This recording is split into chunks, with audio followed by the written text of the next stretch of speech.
I always say, I wish I can change some things in the Torah and make some discounts. I wish I can make the punishment less. I wish all my lecture will be how beautiful everything is, no punishment, do whatever you want, just kiss the mezuzah, once a year put tefillin, give $5 a year tzedakah, life is great, no one will be sick.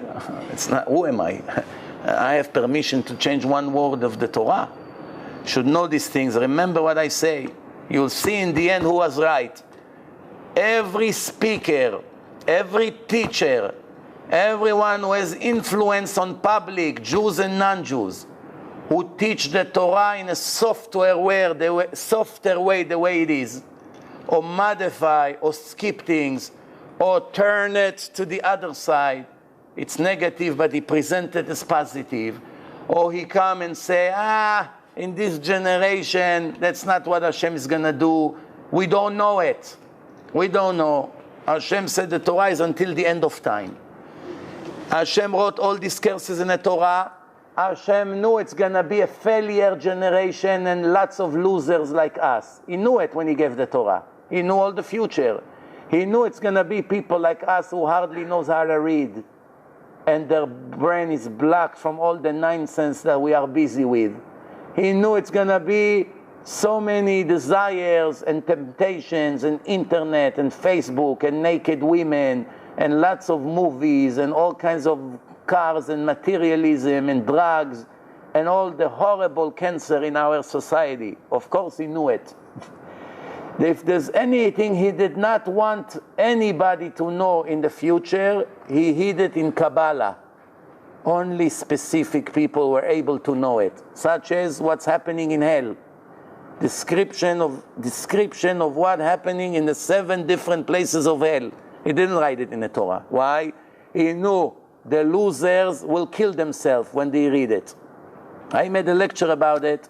I never dared to put it on my website. I only did it to a bunch of guys who were after me for months to teach them that. I never put it. We never made it on a CD to give out. We only give it to one, like in a black market, only to people in a very high level that can tolerate it.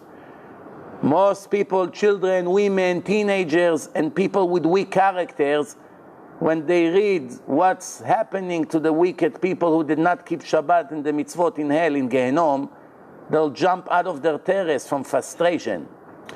That's not what Hashem wanted, so he did not write it in the Torah. But everything else that he wrote in the Torah, no one has permission to say doesn't apply today. That's what the Reform did 200 years ago. I say, this about tzitzit doesn't apply anymore. 200 years later, there are more goyim than the Germans, than the Arabs, than any other nation. There are more goyim than them. What the goyim don't dare to do, because they read it in the Torah even though they're allowed. Some goyim don't do certain things because Hashem said to the Jews not to do. It's hard to convince them to do it. All the time I see it. I tell them, you're allowed. No, how can I allow it? If God say to you it's bad, that means he doesn't like it. How can I do it? I said, but for you it's allowed. No, it cannot be. If it damaged you as a Jew, for sure it damaged me also. If God doesn't like it, even if he allows me, I'm not going to do it. But the Reforms do everything. Everything. They marry man to man. They marry goyim with Jews with completely, all day, every day. They eat chametz and Pesach. They don't fast on Yom Kippur. They don't keep the holidays. They violate Shabbat. They do everything, everything. And the worst now, most of their rabbis, it's a joke to even say this word, the criminals, maybe that's a better word, to modify the Torah of God, they now saying in public interviews all over the world they don't believe in the Torah bichlal, that it's from God. Rabbi, imagine a priest come and say, I'm a priest of the Christian church. What makes you a priest? I don't believe in JC. JC never existed. There's no New Testament. These fools wrote it. So why are you a priest? They're not saying that, right? Sure they are.